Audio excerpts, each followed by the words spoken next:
Counselors, approach the bench. I have no further witnesses, Your Honor. Curiosity, I'm allowing this freak show to continue. Your Honor, I'd like to ask for a recess. Overruled. Do you swear to tell the truth, the whole truth, and nothing but the truth, so help you God? Oh, hey. Welcome to Movie Mistrial, the podcast where we examine the IMDb Top 250 and argue for or against the movies being on that list. My name is Raji. And I am Johannes. Today we're talking about the number 4 film on that list. The superhero caper, The Dark Knight. The Dark Knight was released on July 18, 2008, and it stars Christian Bale and the late Heath Ledger, with an IMDb rating of 9.0 out of 10. Before we do that, though, how was your week? It's been quite interesting. The Euros are going on, and it's been fun to watch some of the games. Currently in a pool with a bunch of friends, and I'm basically going to be losing a lot of money the way things are going. But it's been fun watching Denmark bounce back during the games because they just won this morning against Wales, and they beat one of their. I'm not sure if you're aware, but one of their players had a heart attack in their first game, and he was dead for a few minutes before they brought him back to life. And the team has gone on to the quarterfinals now without him playing. It's good to see that kind of resilience from a team. But, this is what soccer kind of gives. Right. Gives you a story. Yeah. How's your week? Not soccer related. I watched a bunch of movies this week. Finished a couple of shows in general. Finally got through Alone season 5, I think. I don't know if you ever heard of that show. I haven't. What is it about? It's like a survival reality kind of show where they have 10 people that they drop. Like the last season we watched was Mongolia. And they have to survive. And then whoever makes it the longest wins $500K, I think. That's quite interesting. Talking about yeah. Go on. No. It's interesting, but it's also kind of weird because it's just these people that are alone, right? And they film themselves and all that. So it's just kind of bizarre people. Isn't that the best part of watching reality TV shows, to see weird people do weird stuff? Yes. We also started season 2 of Too Hot to Handle. Speaking of weird people. I actually watched a couple of episodes of that. I've never seen the show. I've never heard about it, but my sister got me to watch a couple of episodes. And by the end of the 4th episode, I was actually going, I want to see what happens next. Yeah. And I think that's how reality shows draw you in. Yeah, definitely. I mean, it's just 20-year-olds being 20-year-olds to the extreme. Yeah. Strangely enjoyable, I think. So should we transition to movies? Yes, we should. All right, let's do that. Yeah, let's figure out who's going to be on which side today. Okay. What's it going to be, heads or tails? I will always go with head. Tail. I got to choose today. All right. So which one do you want? Oh, that's a good question. I'm going to argue for the movie. You're going to argue for the movie? Yeah. All right, cool. I'm going to argue against the movie then. Do you feel comfortable about arguing for the movie? Yeah, as comfortable as I can be. Yeah. All right. Yeah, We'll get into it, but kind of torn. Before we do anything, let's hear a little synopsis. Set within the year after the events of Batman Begins, Batman, Christian Bale, Lieutenant James Gordon, Gary Oldman, and the new District Attorney Harvey Dent, Aaron Eckhart, successfully begin to round up the criminals that plague Gotham City until a mysterious and sadistic criminal mastermind known only as the Joker, Heath Ledger, appears in Gotham, creating a new wave of chaos. Batman's struggle against the Joker becomes deeply personal, forcing him to confront everything he believes and improve his technology to stop him before he destroys Gotham City and its citizens. The witness will address this court as Judge or Your Honor. Ladies and gentlemen, we're going to be the judge. Today I'm going to be speaking against the movie The Dark Knight. A movie that had the potential to be better than the sum of its parts, but failed to achieve that because of cliché writing, incoherent editing, and jump cuts that filled the plot. We watch as incredible acting, music, and performances were let down by visual incoherence, stilted lines of dialogue, and set piece, which seemed incredible on the surface, but the moment you think about it, you wonder how could that have made it out of edit? Dear Judge, I speak on behalf of this movie. I think it's pretty clear that this movie has created an iconic portrayal of the Batman franchise. And the heavy lifting, obviously, in this movie is done by Heath Ledger as the Joker, but all the supporting cast is excellent in what they do.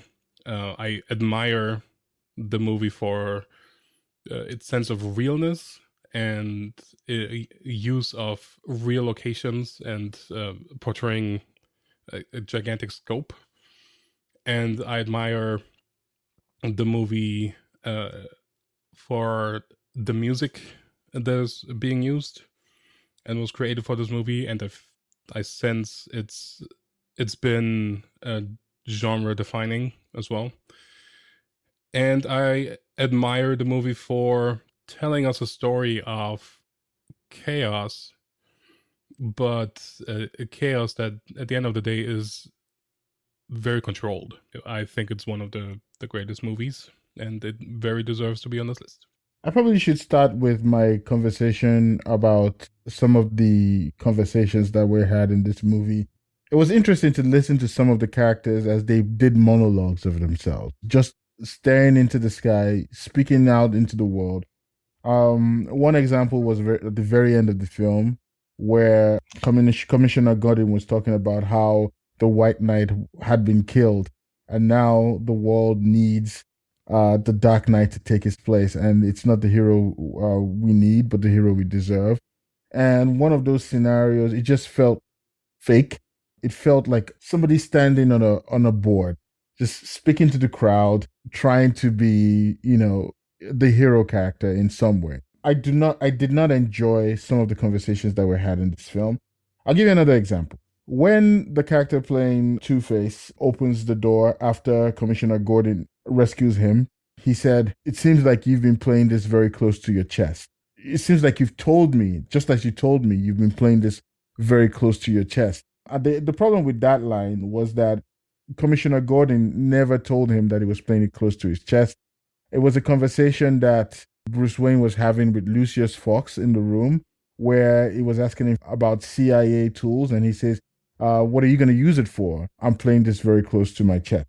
It seems like a lot of those scenarios, maybe this conversation happened off screen, but the idea that the user or the listener or the watcher, like myself, has to imagine that this occurred. They didn't show us, they just told us. There's a lot of very, very, very bad dialogue that happened in this film.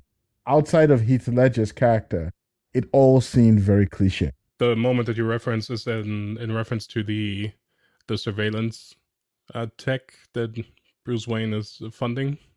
Is that correct? Mm-hmm. Yes. Okay. So, I mean, I think it's just, just understanding where they are. They're in Wayne, like in some office building, Wayne Enterprises, kind of a public place. I think it's fair to be, you don't need to know this.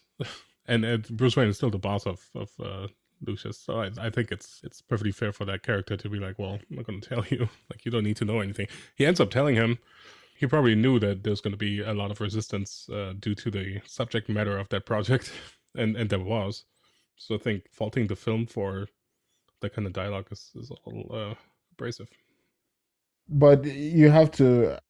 I don't mind him telling his, his subordinate in a way that, that statement. I don't have a problem with him saying that.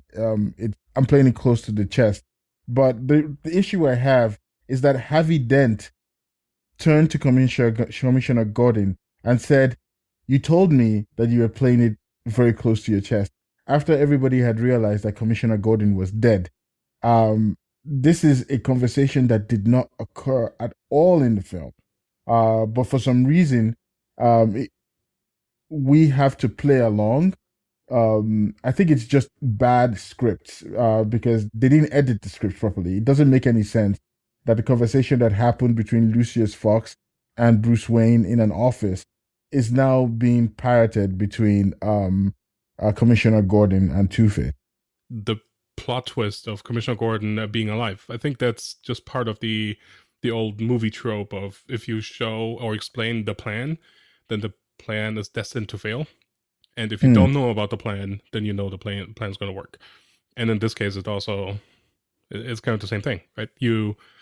There is a plan in effect that the audience arguably was not aware of, but it worked out, right? It got the appropriate response and people into the slot they needed to be in for the plot to work.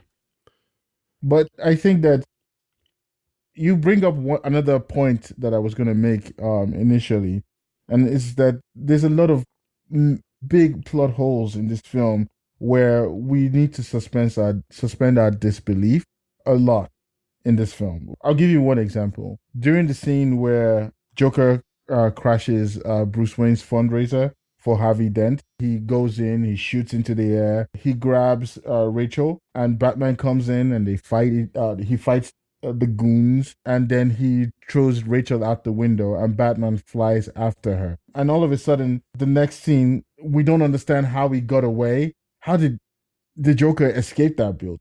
How did the Joker get out? So basically, it's almost like we're just going from set piece to set piece to set piece. Damn how the consequences of the set piece. Just enjoy the set piece and ignore the sense, ignore the physics, ignore the coherency. Just marvel, or should I say, just DC in the scene. Enjoy the scene, but don't think too hard about it because it doesn't make any sense. But just enjoy it. That's basically how I felt watching the film. I think the Joker showing up at the party, he creates chaos by throwing Rachel over the cliff, proverbial cliff. But he saw that Harvey Dent is no longer there, and there's no point for him to create more chaos. He already achieved what he needed to achieve. But Harvey Dent was in there. He was locked up in a room. If Batman was flying down trying to chase Rachel, all he had to do was just search the whole building and find the door with a very big pipe blocking people from actually going in. I think that for somebody who is such a mastermind in crime, it would have been easier just to explain what happened after that.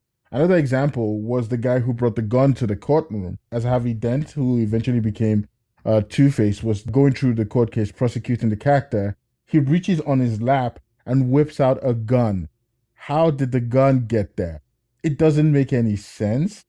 I think you can attribute the way I interpreted that was that Harvey Dent was so sure that the gun was not loaded, really, that there could be an argument for it's a plan to just tell everybody, it's like, look at me, like I'm not afraid of the mob, like I can do this, because that was the whole story that was tried to explain that he's going to be the White Knight of Gotham that's fighting against the mob, and he's not afraid against the mob. There's a reasonable argument to be made that potentially something that was set up to support the narrative. Another plot that still doesn't make sense to me is the idea that Batman doesn't kill. And I think this is one of the things that is quite weird, because if you watch the movie, this guy is blowing up cars, banging garages, banging trucks into the ceiling of bridges, unaware of whether there are people up there or down there. And then when it comes to the idea of killing the Joker, he just goes and drives his motorcycle into the fallen, rubble and falls off. I just feel like there's some inconsistency in how his principle is run throughout the film. And I feel like if this is your major principle, one of the major themes is chaos versus order. One of the goals that Batman had throughout this film was to prove that he doesn't kill people. It just feels wrong to see him deliberately actually kill people. He killed Harvey Dent too by jumping on him and throwing him down from the top of the building, sacrificing him for the cause to save Commissioner Gordon's son. So I find it very weird that there's even some inconsistencies to the main principle that Batman had. I feel like you're missing like one of the main plot points of this movie with that statement, because the whole point is to tell us a story about yin and yang, right? Good versus evil. But there's a bit of evil in every good. There's a bit of good in every evil, and it's kind of a symbiosis in that.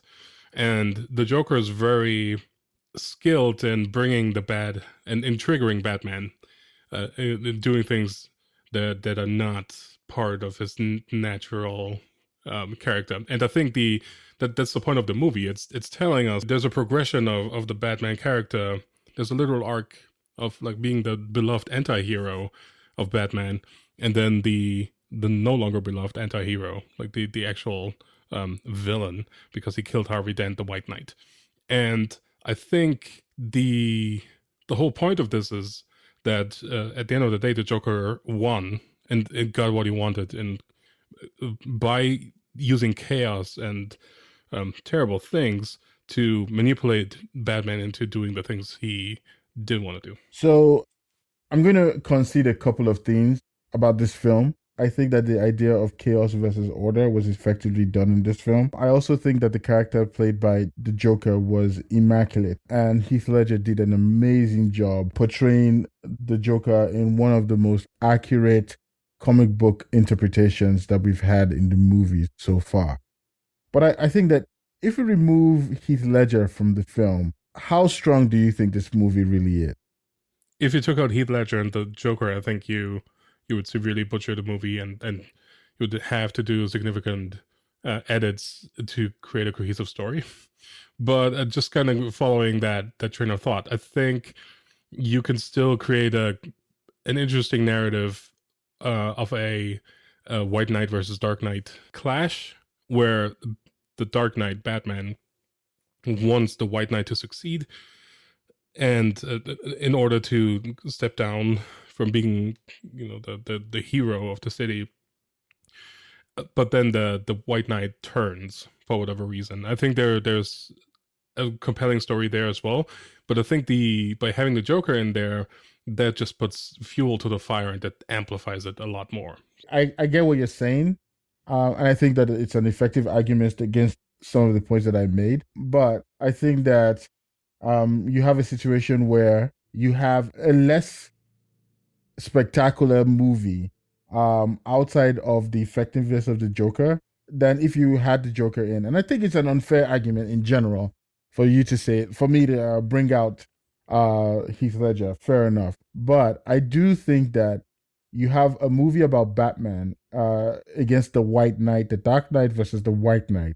And you have, the Joker saying at the end of the movie, this is what happens when an unstoppable force meets an immovable object. That's the setup of the whole film. But I think that the strength of the film is only amplified because of the Joker. And when you remove that storyline, the chaos from it, you find that the character of Batman is playing a subordinate in the movie that he's the main character in. The character of Harvey Dent is an overdramatic character who plays fast and loose with the law in some cases. And as time goes on, I don't understand his switch from somebody who loves the law so much to somebody who is willing to break all the rules. Rachel is the cause, but it's not established why. I don't think I was ever convinced that their relationship was as strong as he portrayed it to be. And I also think that some of the things that they were trying to prove about corruption in the police department doesn't make sense. I'll give you one last example before I throw it back to you. Harvey Falcone, when Batman sees him and picks him up in the nightclub where he's beating up everybody, and he takes him to the roof and he holds him down and he says, "Hey, you don't know what you're doing. I can't die if you drop me down from here." And Batman says, "I'm counting on that," and lets him go. And he falls down and you hear his legs breaking, right? It goes crack. And all of a sudden, the guy is standing in the hospital, after Harvey Dent's face is burnt, standing with Commissioner Gordon saying, "Oh man, I didn't anticipate all of this would happen." And I'm like, what happened to your leg? How is it that, you are walking fine right now in your suit and everything after you got dropped from such a height? There's a lot of incoherence and there's a lot of conversations you can have about plot holes and magical thinking, laws of physics. And if you can establish that this is a different world that we live in, then that's fair. But one of the problems with the film is that it grounds itself in reality in our world, and it tries to make that work from that perspective. It doesn't make any sense. I think so. One point you brought up is that for a Batman movie, Batman doesn't really have a lot to do here, right? That's essentially one of your points. Yes. I think that goes for almost every Batman movie though, because I think Batman as a character is kind of uninteresting, and the interesting parts of any Batman movie are the villains, because they're very colorful and very diverse. As far as putting this into the real world, I think there's still a lot of stuff that is surreal in this, like having Harvey Dent like walk around with half-charred face. I don't think that would ever work. I don't think that would like that person would ever live like that. I don't like he's not on pain medication, like, you know. So there's a lot of like fantastical thing that still happens, and I think it's, while it is presenting as a real world, and it's kind of this bizarre like Gotham or Chicago, and like they go to Hong Kong. So I agree that they're grounded in the real world. I think there's a lot of stuff that is not presenting as real, and it's a lot of the villain stuff. And I think it's just part of that superhero thing where it's kind of real but not. And I think that's just part of the genre. Placing it in Gotham, in a real city, in a real looking city, feeling city, it makes the threat more real for the audience. I think that's important. I think that you've kind of made the point I was trying to make. There's some incoherence in the ideas that they were trying to portray for the film, and I think that, you know, they're giving the bad characters some fantastical powers, and they're grounding Batman in reality. It kind of creates a clash that you have to wrap your head around. And while, you know, Heath Ledger was a great Joker and basically carried this film, you can't deny that there's some fantastical elements to this film while they try to ground the film in reality. Oh, yeah. And I think that is where the incoherence, a lot of the incoherence raises its head. And it sometimes takes you out of the film. Didn't take me out of the film. I thought it worked well. Because it's, for the genre, it's a lot more grounded than competing movies in the DC universe, I think. Like, this felt a lot more real, with a few things that were kind of supernatural. But I think it's believable enough to support each character. So mainly Harvey Dent and Two-Face. I mean, perhaps this would be a good opportunity for you to argue about some of why this is a good film. I'm curious to know what makes this movie a masterpiece for her. Maybe not a masterpiece, but a really good film for you. The main argument is acting and Heath Ledger in this movie. I think it's probably the definite masterclass in acting. Just watching this person play, like being fully immersed in this role and portraying this character in a way that is terrifying but so believable and so nuanced and so thought out. It's incredible to see somebody playing a character that's so vile and chaotic in a way that it's not comical, and it's not even super over the top. I think it's super well refined in what he did, and I think that's brilliance right there. I think in comparison, you have somebody like Commissioner Gordon, also played by a well-renowned actor. If you compare that performance of a police cop, it's serviceable, it's fine. But then you have a performance like Heath Ledger's, where it's just so deep and so tribal. I think that is one of the biggest arguments for this movie. Like I said, another piece that makes this movie great is the locations. the realness, the scale of everything. It's not a lot of CGI. It's not a lot of green screen stuff. Like, a lot of the stuff is real, and a lot of the sets are real. A lot of these sets have crazy scale, because that's just something that Christopher Nolan likes to do. And I think it shows. It's supporting the movie and grounding it in realness. And I think that's a very strong point for this.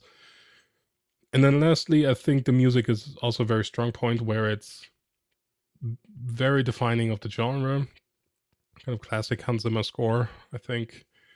And the motifs that are used are recognizable. And again, you have a moment of, there's this high-pitched, I think it's the string section, sound that occurs every time the Joker is doing some mischievous thing. And there's a turning point, I think after the interrogation scene, there's a turning point where this tends to happen with Batman as well. And I think that just tells us how the Joker achieves twisting Batman into his will and kind of bringing him over to the side. And I think that's genius, and it's very subliminal, but it works. And I think that's one of the reasons why this movie is great. I think that you've made some really good points, and I think that some of the points you made about the Joker being an agent of chaos, and how at the end of the movie Batman didn't actually win. The Joker won because he was playing 7D chess. And he basically was able to beat Batman at his own game. He was successfully able to change Harvey Dent from being the White Knight to being the villain of the film, and it was due to manipulation. And it was played extremely well by Heath Ledger. And you also have strong scenes, strong set pieces. But I still think that it brings me to my point. It's still incoherent. The movie had the potential to be better than the sum of its parts, because the parts of the film are good. All those places that I mentioned, I totally acknowledge that they're great. But when you bring it all together to be the package that is The Dark Knight, you see the cracks everywhere. You see the cracks in the scene where they are fighting, they are going through the tunnels, and while they were trying to get Harvey Dent to, county jail to book him as Batman after he declared he was Batman. You see a lot of bad visual coherency watching the cars in the chase scene. One example of this, and I think that, I don't know if it's a nitpick, but I do feel like it's important to have, was the scene where Batman speeds up to stop Joker from using his grenade to blow up the truck. He speeds up and flies in the air. The scene you had before it, you see the truck in front of Joker about to blow up, and then Batman speeds up, jumps in the air over the car in front of him, blocks the rocket launcher from hitting the car. But then you notice that in the scene where Batman is in the air and the rocket launcher hits the Batman, the Bat vehicle, the bus is not even in the scene. It goes like that. But if you stop and you think about it, it's visually incoherent. The bus was right there. Joker shot the grenade launcher to hit it. The Batmobile speeds up, takes flight, blocks the grenade launcher from hitting the car, but the car doesn't exist in that scene anymore. The next time we see it, the vehicle is speeding 2 cars ahead. And when you think about those visual cues, it doesn't make any sense. How did the car speed up? Could the car have sped up all this time? Could it have avoided this whole situation by just going out? But then you have the conversations in the vehicle where the guy's like, "Oh, this is not going to be good. This is not going to be good." And I'm like, these lines are totally cliche. They take you out of the film and all of that. But then the set piece is great.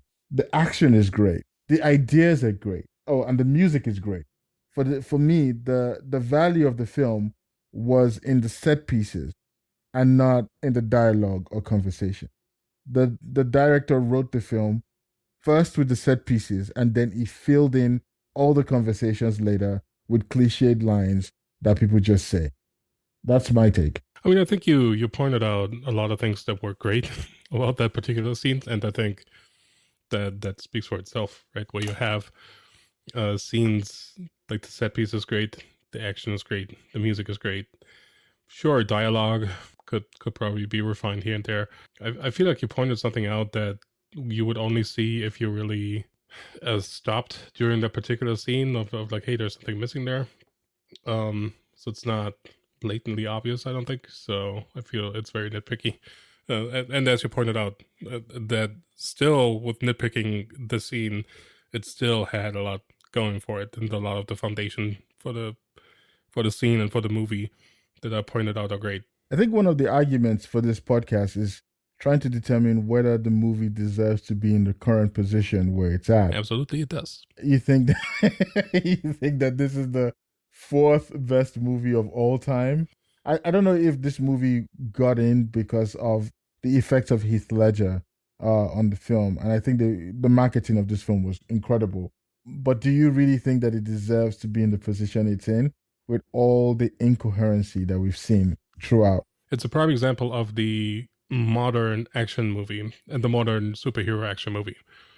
And it combines a lot of the things that I've mentioned before into a 2.5 hour movie that's filled with action, with horror, with big set pieces, very flashy, very different but iconic music, fantastic cast. And I think it combines everything, and it creates a great bundle. And like I said, a masterclass in acting with Heath Ledger.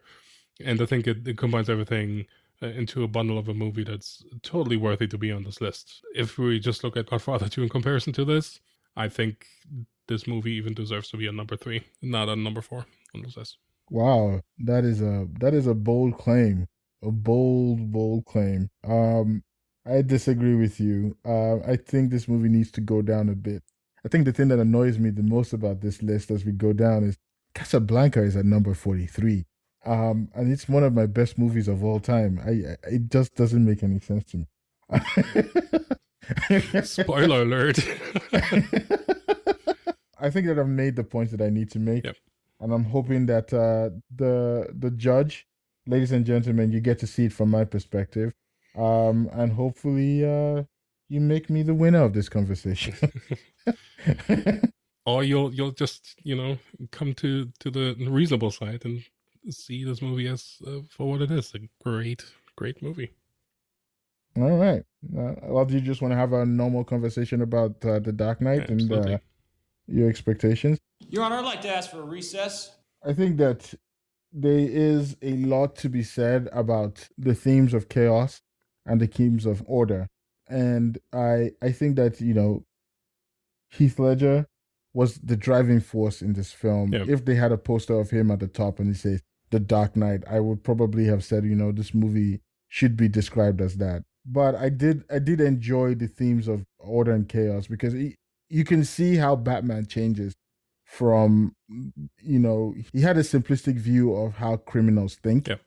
And even, Alfred was trying to tell him that he had a situation like this when he was a soldier, where he had a drug lord who kind of burnt the forest down, irrespective of whether he won or lost. And I think that the mental idea of the Joker is very, very compelling, where you have a character who is seemingly fighting for nothing, just for the idea of chaos. Yep. Against somebody who tries to bring chaos. And I think that is the significant strength of this film.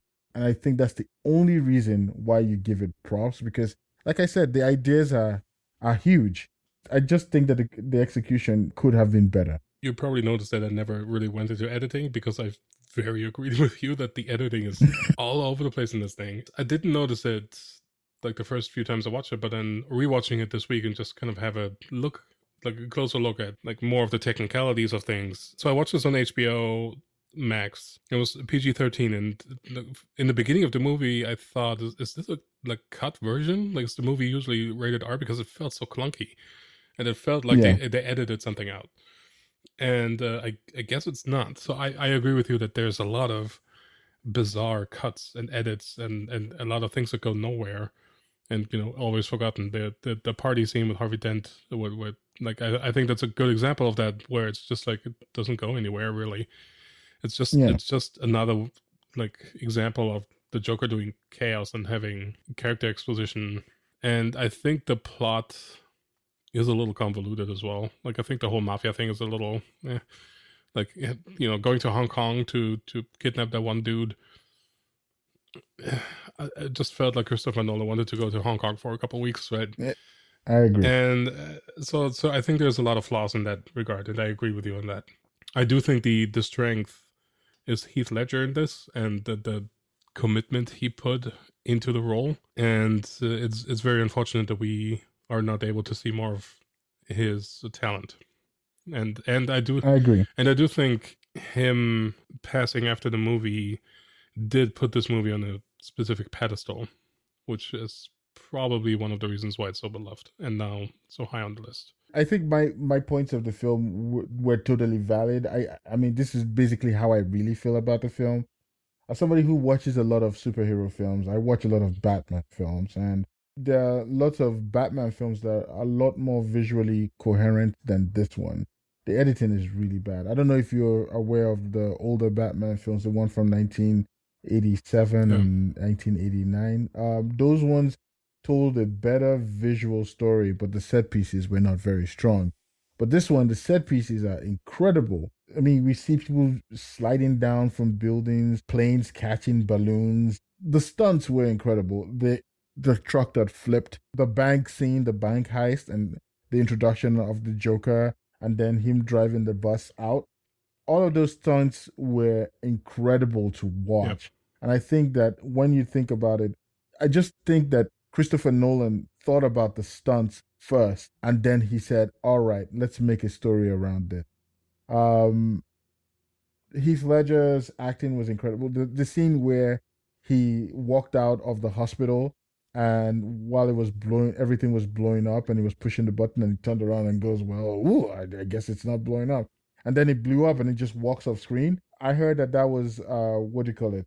It was unscripted. His reactions were unscripted. And it just shows you the depth of his character work, that he could play that off so naturally. And at no point did you feel like he wasn't playing the Joker. He was so powerful throughout the film. Yeah. And I think that the movie benefited from him. Right. So much. Right. I think even in the opening sequence of him robbing the bank, it was fascinating to me to see all these different goons all masked with different clown masks.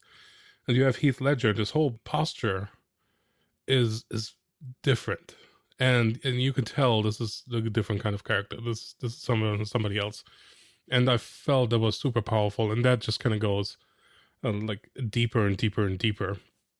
And I think that's great. But I also think there's a lot of suspension of disbelief that you need to bring into this, because there's a lot of stuff that the Joker does that requires a lot of work and a lot of upfront planning and a lot of chips to fall in the right way to make that happen. How would you even work out the logistics of that, right? Like how would you even work out the logistics of two boats leaving at the same time, one boat with inmates and one boat with civilians, and then like how would you do that? Like how does that even work, right? And how the hell did they get like tons and tons of bombs on the boat without anybody noticing? Right. So there's a lot of that where it's just like there's a lot of suspension of disbelief in that, and just kind of, the Joker being so smart and knowing the system of everything, so in so much detail that he's able to foresee all the things that need to happen. Same with the bank heist in the beginning, where he just happens to, everything is timed so perfectly that he can just pull the bus into a line of other buses, and that just seems to work out like perfectly. Yeah, and that's fascinating. But if you just kind of disregard all that and then don't think about it that much, I think it's still a successful movie. I think, but see, that's the main point I was trying to make. Christopher Nolan talked a lot about how this Batman was grounded in reality. If you wanted to make it a film about reality, it's very hard to just disregard all the coincidences that seem to just work in the favor of the Joker or anything. How the hell did he get Rachel? Did they talk about that? I just know that he got Rachel. It happened off screen. It was one of We know the how he cops, I got. think. That was the whole point of like who in the police is corrupt because they transported Rachel off. Yeah, but so we saw them transporting Harvey, but I don't remember the scene where they transported Rachel. We just know that they got Rachel. And Batman found out at the same time that we found out when he was interrogating Joker, and he was like, "And you just want to save them?" And I was like, "Them? Oh, we've got her too." But I will say that scene was great because the Joker said, the way you jumped after her when I threw her out of the glass, I almost even believed that you were Harvey Dent. Does he know that you and her have something going on? And I was like, holy shit, this guy, he understands things. I thought it was really good. I thought the dialogues were great. Not throughout the film, but some of the scenes with Heath Ledger, the dialogue was captivating. And Heath Ledger just draws you in. He draws you in every single time. And I think that it's poor on the fact that Christian Bale, who was the title character for this film, kind of played second fiddle to a lot of the villains in the film. I didn't think that Batman, the character of Batman, shown enough in a movie that was titled The Batman or The Dark Knight. That movie should be titled The Joker Comes to Town, because the movie is mostly about, the evolution of the Joker throughout the film. Batman is kind of uninteresting to begin with. I think his only character trait is he's filthy rich, and to the point where they even make a joke out of that in, is it Justice League? Yeah. They even have a funny line about that, and that's literally the only thing that this character has going for him. It's effective. Like, he can throw like money at anything. Like, he can create a 100 times worse Facebook and like track people even worse. Yeah. As a person, I don't think Batman is that interesting. Like, I think the strength of the whole Batman universe is the villains, because they're very very bizarre but interesting because they're so bizarre. I think it's interesting if you just go back to the history of Batman and the different portrayals of the Joker and kind of the different interpretations of the character. I think it gives a lot as well. You have some very campy, kooky versions, and then you have arguably the best performance with this one, and then you also have arguably the worst with Jared Leto, and so yeah, it's very diverse, and I think Batman always was kind of second fiddle in the Batman movies, in my opinion. When you consider, especially the first Batman movie where Jack Nicholson played the Joker, you would have a point. I think that the Joker is inherently more interesting than Batman, and any movie that the Joker is in overshadows Batman. But the problem I also have with Christian Bale is that the first Batman film was the only movie where Batman was significantly better than the, the villains. Every other movie, even the third one, which I think is way worse. But in that movie, Bale was even more, was another character that overshadowed Batman throughout the film. I just feel like Batman suffered a lot in the second and third films, but which is not something you would say about Batman Returns, which is another movie that I really love. And I think that in that movie, Batman Returns was a more coherent film. The villains were interesting enough, but Batman was a very interesting character in film. And there was a lot of callbacks to that. And even in The Dark Knight, where the guy was making the suit and it was like, do you think this is the 90s? I would like to be able to move my neck left and right. I thought that was a funny throwback. So yeah. That's all I have. Yeah, that's all I have for this one too. Where can people find us? They can find us on Movie Mistrial on Twitter, Instagram, and Facebook. And they can decide on there who presented the better argument. Definitely. We also have a website, moviemistrial.com, and you can send us an email at contact@moviemistrial.com. And next time we're going to talk about the 57 version of 12 Angry Men. I'm looking forward to that discussion too. Likewise. All right, have a good one. All right, man.